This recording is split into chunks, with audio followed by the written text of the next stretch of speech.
So otherwise, Jan, how are you doing? I'm good. How are you, Doc? Awe. Thank you so much, Victor, for agreeing to meet with me today. Um, yeah, I just wanted us to have a conversation, Victor. I'm reaching out to everyone who's been involved in either the debut album or this project, journal entries, just to have a conversation about their background and get a sense of who they are as creative people. So I really appreciate this space. Um, Irv, I remember meeting you out and about at Boli, and we got to talking specifically at your event, Vibing in the Cloud, where we realized that you also know my cousin, Masha. Yeah, yeah, it's Yeah, crazy, right? yeah. That was beautiful. So I'm like, another person from 035, let's go. And I think I'm always glad to meet people from KZN when I'm this side of town because it just feels like a reminder of home. It feels like someone who understands the out of town feeling of moving into the big city and trying to get this hustle on, you know. So that was a great connection. But I want to hear it from yourself as far as like your background and things, because I understand you as a photographer, a DJ, as well as someone who curates events. But I want to get into just your history from creativity and where that started. If it did start with photography or music or anything like that in the creative space. So initially, how I started out, I think hip hop played a major role in my upbringing. Yeah. I ended up venturing into hip hop. Hip hop was the first thing that came to me, and then it opened up doors to other different elements. I think fashion was in there. This was like back in 2008. Then I just started like vibing to magazines like Vogue. I was very young at that time, which was crazy. Yeah, magazines were in, dude. Yeah, that was like the vibe back in the day. It still is to this day. But yeah. I came across a lady. I came across a lady by the name of Annie Leibovitz. She's a photographer. She normally shoots for like Louis Vuitton, Dolce & Gabbana, all these high-end fashion brands. Yeah. And I really liked the creative direction on how she shoots, you know? And I was like, actually, you know what? I think I might just want to be a photographer. How old are you when this is happening? Like, do you know who Annie is at the time, or are you just looking at the image that you found and thinking this is a dope image? I think I actually don't remember how old I was. Crazy, but I was probably. Were you still in high school or in varsity now? I was still in high school. Still in high school. I was still in high school. Nice. 18. Yeah, I think eight. No. Being like going. So when did you come to this side? Sorry for jumping around. I just want to get a sense of where you were at. So I was in and out of Mpangeni. I was mostly this side, but Mpangeni I didn't go Varasha, you know, because I have family on that side. Yeah. So I just chill that side for a few months and then come to Josie. But like my whole life, I've literally spent here in Josie. You know? Oh, okay. So you actually have the perspective of someone who may have been born and raised in the city, but you also have family back in KZN. Yes, sir. Yes, sir. Okay. Fire. Okay, yeah. Cool. So you're inspired by Annie Leibovitz, if I'm not mistaken. I'm sorry if I butchered her surname. And this is where you decide, okay, cool, you're about to be a photographer. At this time, do you know what kind of things you're trying to shoot, or are you in the stage where maybe like the creative is emulating or mimicking the person they're inspired by? I think I was more interested in the fashion side of photography. Got you. I would have things like Teddy Richardson, you know, and shoot like Celeb. And I also played a huge influence. It was more of the creative direction behind the fashion elements of photography. Okay, cool. It opened up doors. Yeah, it actually opened up doors for me to expand my photography, you know?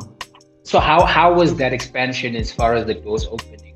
Is it a thing of you creating a sort of portfolio at the time and the people and the places that you're capturing kind of open up connections with the people that you may engage as like models, or that sort of thing? Yeah, it was pretty much like fashion based and engaging with people that love fashion in the hood, you know? Fashion is quite you know? So you would come across a random dude rocking some fancy gear and then just asking for a photo. And then that's just how it gradually began until I eventually enrolled in school, you know, to go study photography. Yeah. It reminds me of like Maboneng, you know, the few times that I go and visit, and there's always that corner by Fox Street where there's a community of photographers who are ready to take snaps and I guess for a price and a cost. Were you ever in that world of working as a photographer, or did you have dedicated projects that you wanted to invest in as far as photography or the fashion side of things? I was more just doing passion projects. I was never really into that like Maboning vibe or Braamfontein vibe. I was spending most of my time in Lungelo, you know, and until I eventually started attending events like Back to the City, where I'd link up with different people and then liaising with them and started shooting. That's when I actually started shooting like in town, you know? Yeah. There's a lot of realism to your approach, you know. I feel like, if I'm not mistaken, that's one of your pieces behind you even. And I love the candid way that you capture the Black experience, the Black body in a frame, you know. Is there any particular reason to that, or in terms of developing a style that I can identify? So for me, how I distinguish Ispansami is purely based on celebrating African culture, incorporating different elements into it. Like I appreciate Black people so much that I know, man, and I know we are actually the people that run the narrative in terms of like coming up with cool concepts, you know. So I think my photography was mostly just based on appreciating abantu abamnyama more than anything. You know? Yeah, I feel you. Okay, so you're a shooter and you're building this profile. You're invested in these passion projects. Music and fashion are intersecting as the subject of your work. How do we get to the eventing now with events such as Vibing in the Cloud? Is that an extension of the networks and people deciding, hey, let's create this? I'd like to understand what inspired the moment to go eventing. So now the photography also gave birth to DJ, right? So did that come before? Nah, so the photography came first and then the DJing came after. So like I said, the main influence came from dudes like Selection, just like enjoying future beats, you know, and enjoying what they do, and the concept of using what you have, you know, because abantu, we don't have necessary equipment to actually start something. So when I listened to Joe K's words, I remember him saying to me specifically, or to everybody else that was listening, but would say like, you must use what you have, you know, and create from there. So how the music part came into it, I would go around the location and just set up my controller and laptop and just play random beats. And then that initially gave birth to Vibing in the Cloud. Shout out to Al the Third, who actually saw that on social media. Shout out. He was like, yo, let's do something out of this, you know? And then like, that's when Vibing in the Cloud came about, and then we started hosting gigs, which was pretty dope. Okay. And how long has that been going as far as Vibing in the Cloud? That's beautiful, man. We've been hosting a whole lot of talented individuals. We are actually 2 years in right now. Amazing. Still growing the brand, but also incorporating the music side of it in terms of performances, you know, having dudes like yourself coming over there to perform, you know. At first, it wasn't really that. It was purely just like the DJing element of hosting events. But right now, we're just more interested in like hosting musicians and rappers too. So it's dope, man. Yeah, and I think I did get to check out that event, and I love the appreciation of things. Excuse me. I love the appreciation of things across disciplines, right? So you've got a space for music that's platformed either as performance or through DJing, and then you've got an exhibition space where, you know, artists can come through and showcase their work, and it creates almost like this pocket of community across different interests for people to engage and appreciate in one space. Would you say that's an extension of your passion for celebrating African culture and people? Yeah, for sure, definitely. Incorporating all elements of creativity into one is what enables me to do what I do, you know? So I appreciate all elements in creativity, and that's why like I try to mix match everything and put it together, because everything we do is one, you know? So I believe like my definition of creativity is one. We are one, you know? I feel you, you know? There's that overused saying about like a picture being worth 1,000 words. And I think about that in as far as how you're inspired and the sources of your inspiration. Do you find or recognize the ways that the different things you're interested in influence one another? Or do you sort of lock into that process and that discipline at the time that you're working and focusing on that? So yeah, I believe I would say I normally focus on one thing at a time, but whatever that I focus on inevitably gives birth to ogunye, you know, where now I find myself being a multifaceted guy, doing almost everything into one, you know, understanding that everything is tied along into one. Like for example, your music, your album cover for your upcoming EP, right? It's the photography. It's the photography that has music in it, right? So it's just, hence I'm saying, like, it's just incorporating different kinds of creativity and just making it into one. But focus on, you know, until you find that one common goal, you know. Doug, I hope I'm answering you. No, you have. You actually have, because I think it's a great way to segue into this EP chat and how the cover of Journal Entries actually came about. You and I linked up on a random day, and my intention at the time was to figure out creative direction with your guidance for this EP. I had explained to you that the process around the music itself, how I got around to creating the songs. And at that time, I remember I just had my work diary that I have two of them, but the one that I had was the one that didn't use as much. And we spoke about life, Mbangeni, our creative passions. And at the end of that, we had created the basis of what was, I guess, the cover art through photography. So we took an image and we developed that with the help of Jennifer Joshua, who was the artist who translated that into a painting. I thought that was such a beautiful marriage of like things across disciplines, like you're saying, right?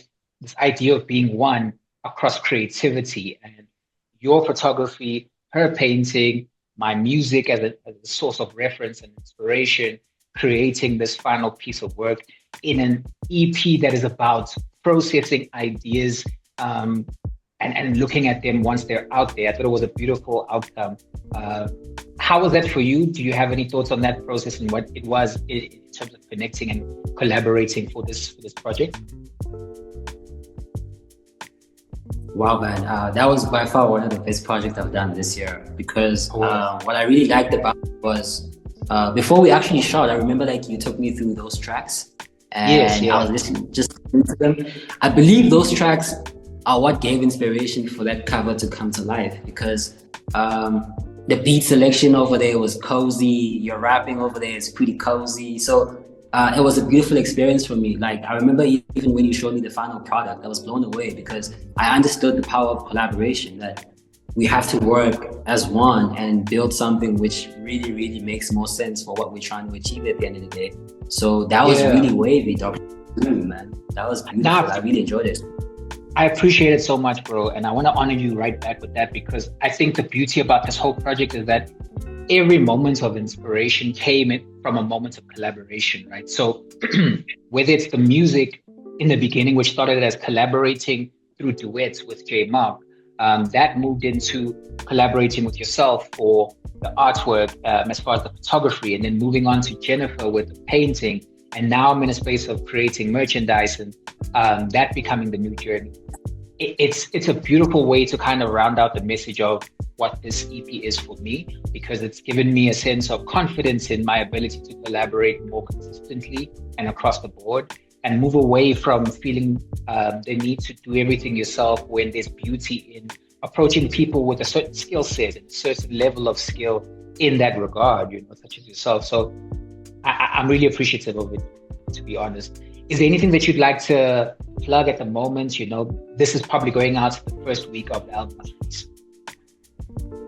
Bro, more than anything, I'm actually just looking forward for the night, you know? Let's go. I'm looking forward to this project. Like, I just wanted to drop, you know, and so that people enjoy it. Because what makes me happy about it is that it's not just about maybe like what you're singing or rapping about or the beat selection, but it's also about the fact that when I look at that cover, I see my involvement in it, you know? And that's the view of what makes Journal Entries what it is. So I believe that's the one thing that I'm really, really looking forward to, Women's Day, right? So yeah.